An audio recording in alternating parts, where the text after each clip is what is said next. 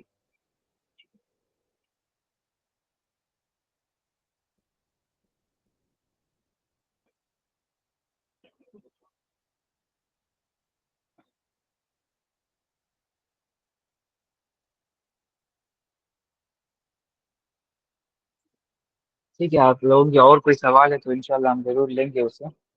Okay اور may be next session میں ہم اس کو کنٹینیو کریں گے، سیشن کانسیپٹ آف گاڈ کو، اور اس کو ہم ایکسپلین کریں گے انشاءاللہ.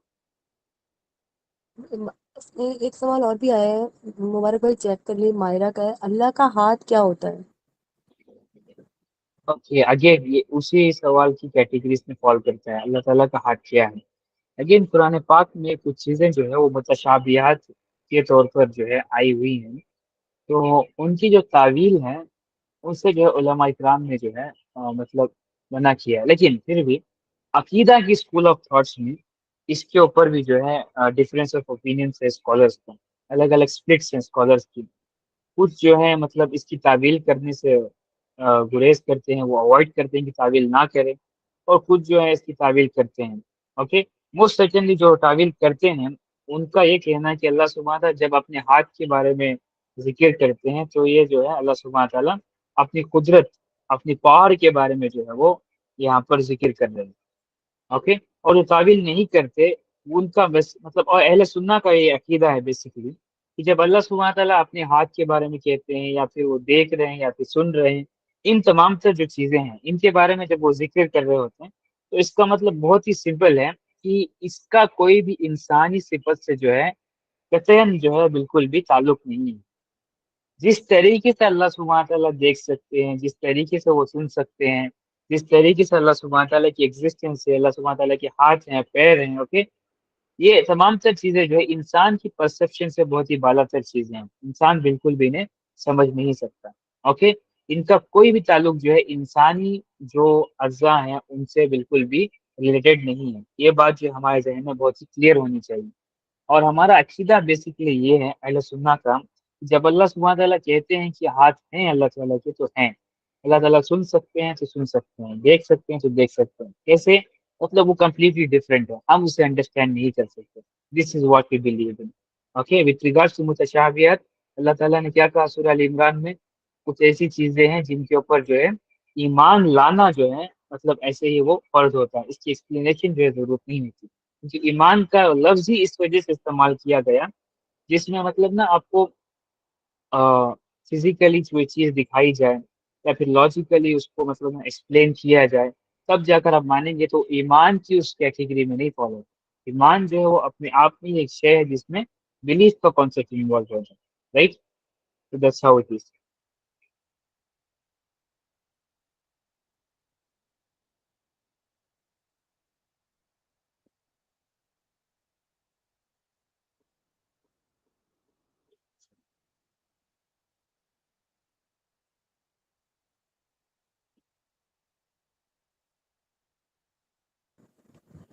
ایک سوال اور بھی آیا ہے،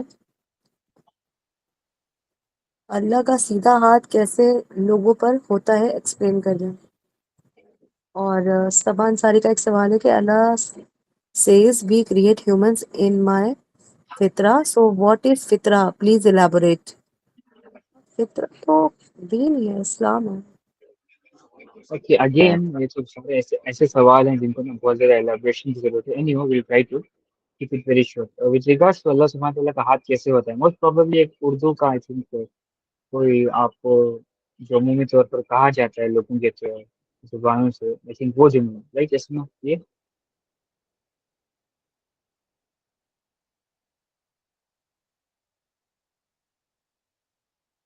لوگ جو کہتے ہیں وہی تو کانسیپٹ ہے آئی تھنک، یا پھر کوئی ایسا کانسیپٹ ہے جو ریلیجن کے اندر ایکسپلین کیا گیا ہے.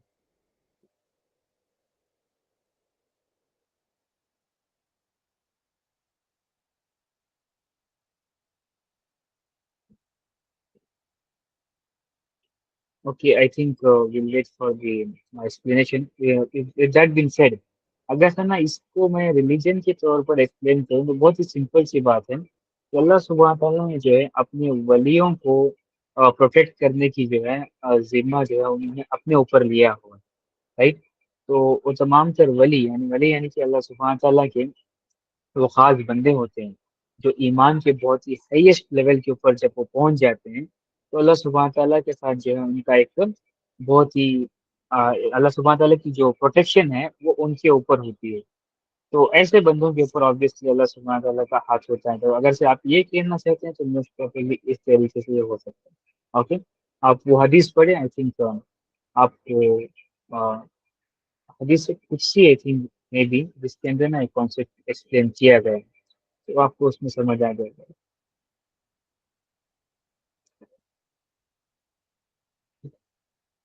میں بھی مجھے نا آپ کا سوال صحیح طریقے سے سمجھ نہیں آیا، لیکن کانسیپٹ آپ کیا ایکسپلین کریں گے تو میں بھی کریں.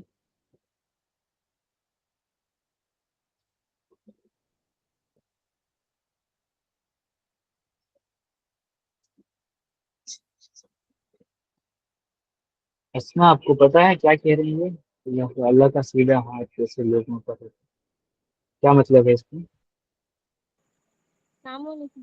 وہ یہ مجھے لگتا ہے ہاں آپ پوچھ لیجیے، اپنا ڈائریکٹ سوال پوچھ لیجیے.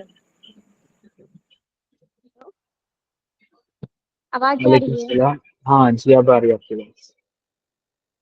کہ یہ پوچھ رہے تھے قرآن کی آیت میں لکھا ہوتا ہے نا، مطلب اچھے بندے کی تعریف دینے کے بعد اللہ پاک لکھ دیتے ہیں. آیت کے ترجمہ میں لکھا ہوتا ہے کہ ایسے بندوں پر اللہ کا ہاتھ ہے. تو جو نیک بندے کا جو تعریف دیا ہوا تھا اس میں، اس کو ہم اور سمپل وے میں تھوڑا ایکسپلین کر رہے ہیں. پھر بھی مجھے نا آپ کی آڈیو سمجھ جیسے نہیں آپ آئی. ابھی اس سے پہلے بولے کہ آپ ولی اللہ کے جو ولی ہوتے ہیں ان پر اللہ کا ہاتھ ہوتا ہے، ٹھیک نا؟ اللہ تعالیٰ اسی نے کے ان کی ترجمہ پروٹیکشن، میں ہاں ہاں اللہ تعالیٰ ان کی پروٹیکشن کا ذمہ لیتے ہیں. یہ پوچھنا چاہ رہے ٹھیک ہے. تھے بس، جو ہائیسٹ ہاں لیول آف ایمان پہ پہنچتے ہیں وہی پہ. یس یس آبویسلی ان کی پروٹیکشن کا ذمہ لیتے ہیں. یہ حدیث ہے. اوکے آپ حدیث پڑھیں تو آپ کو سمجھ آئے گا. اوکے وہ حدیث نہیں پڑھی آپ نے جس میں اللہ تعالیٰ نے کہا کہ جب بندہ جو ہے وہ ولی ہو جاتا ہے تو جب اللہ تعالیٰ جو اس کے ہاتھ بن جاتے ہیں، رائٹ. اسی طریقے سے مطلب چیزیں آنکھیں بن جاتی ہیں، رائٹ. یہ تمام مطلب وہ کانسیپٹ پورا ایکسپلینڈ ہے حدیث میں، پڑھیں تو آپ کو سمجھ آئے. Okay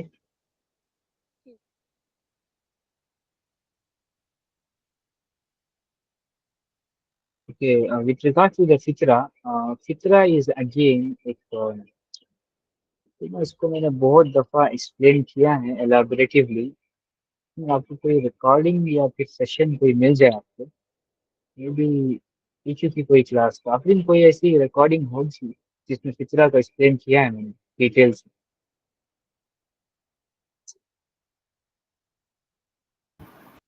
I hope Mubarak bhai hope most probably previously بہت ڈیٹیل سے میں نے ڈسکس کیا ہے فطرہ کو. فطرہ اپنے آپ میں ایک بہت ہی بڑا کانسیپٹ ہے. وہ اسلامک سائیکولوجی میں اس کو ایک سپریٹ اینٹیٹی ایز اے مطلب ٹریٹ کیا جاتا ہے جو انسان کے اندر نا انسٹال کی گئی ہے اللہ سبحانہ تعالیٰ کی تھرو. اس کو ہم بہت ہی ڈیٹیل سے ڈسکس کر رہے ہوتے ہیں بھی. اب ہم Q&A میں اس کو کور تو نہیں کر پائیں گے، لیکن میں بس اتنا بتا سکتا ہوں آپ کو کہ انسان کے اندر جو ہے کمپوننٹس ہوتے ہیں سپریٹ. اوکے، تو امام غزالی رحمہ اللہ تو انہوں نے اس کو بہت ہی ڈیٹیل سے ڈسکرائب کیا ہے کہ انسان کے الگ الگ کمپوننٹس کیا ہیں. اوکے، اس کے اندر روح آ جاتی ہے، نفس آ جاتی ہے آپ کی. اوکے، آپ کی عقل آ جاتی ہے، جسم آتا ہے. تو اسی طریقے سے کچھ کمپوننٹس ہیں جن کو انہوں نے سلیکٹ کر کے ڈیوائڈ کیا ہے. ان الگ الگ کمپوننٹس کو اگر سے ہم ملائیں گے تب جا کر جو ہے وہ انسان بنتا ہے.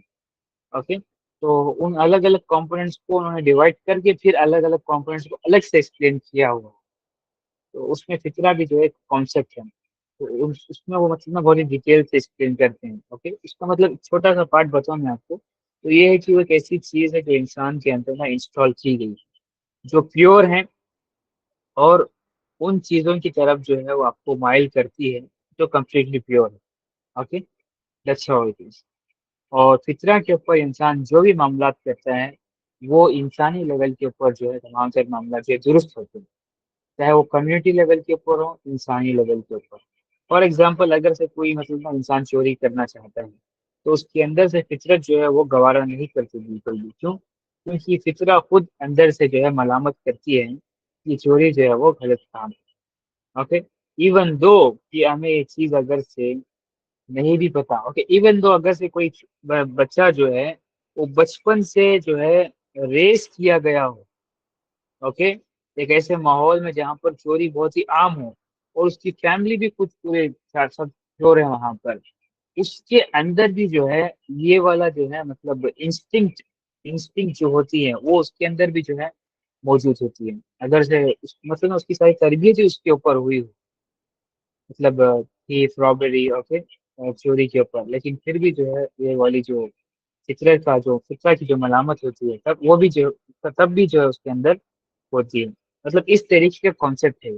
اگین یہ اللہ سبحانہ تعالیٰ کی طرف سے ایک احسان ہے ہمارے لیے کہ دنیا کے اندر جو ہے ایک بیلنس کو مینٹین کرنے کے لیے بھی ایک مطلب یہ انسٹنگ جو ہے انسٹال کی گئی ہے، اور ساتھ ساتھ جو ہے معاملات کو مینٹین کرنے کے لیے بھی اس کو انسٹال کیا گیا ہے.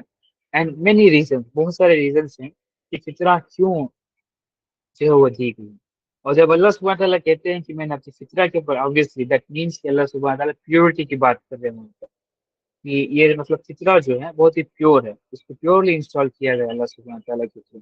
تو اس وجہ سے اللہ کہتے ہیں کہ ہم نے فطرت کے اوپر بنایا ہے. اینڈ آن دیٹ بیسس وی سے کہ ہر بچہ جو پیدا ہوتا ہے وہ مسلمان ہوتا ہے. رائٹ، یہ حدیث ہے پروفیٹ صلی اللہ علیہ وسلم کی. کیوں؟ کیونکہ یہ فطرہ کا کانسیپٹ رول پلے کرتا ہے. فطرہ جو ہے وہ نیچرلی انسان کو دعوت دیتی ہے کہ وہ اللہ سبحانہ تعالیٰ کی عبادت کرے، اس کو ریکگنائز کرے. رائٹ، تو یہ مطلب فطرہ کا مطلب ایک احسان ہے ہمارے اوپر. رائٹ، اللہ سبحانہ تعالیٰ نے فطرہ کو انسٹال کر کے اگین ہمارے اوپر احسان کیا ہے، اور فطرہ ہمارے اوپر احسان کرتی ہے کہ وہ اپنے رب کو ہم ریکگنائز کرے. اس وجہ سے ہم کہتے ہیں کہ ہر مسلمان جو پیدا ہوتا ہے وہ ہر بچہ جو پیدا ہوتا ہے وہ مسلمان ہوتا ہے. Okay, with that being said مطلب اور بھی بہت ساری چیزیں ہم اس کے بارے میں ایکسپلین کر سکتے ہیں. مے بی اگر سے آپ کو ریکارڈنگ مل جائے نا تو مے بی ادھر سے تو اس میں ہم نا بہت ساری چیزیں اور سیکھ لیں گے فطرہ کے مطابق. اوکے، آپ اگر سے آپ تھوڑا سا ریسرچ کریں، امام غزالی کا لٹریچر پڑھیں ریگارڈ فطرہ، تو انہوں نے بہت ہی ڈیٹیل سے فطرت کے بارے میں ایکسپلین کیا ہے.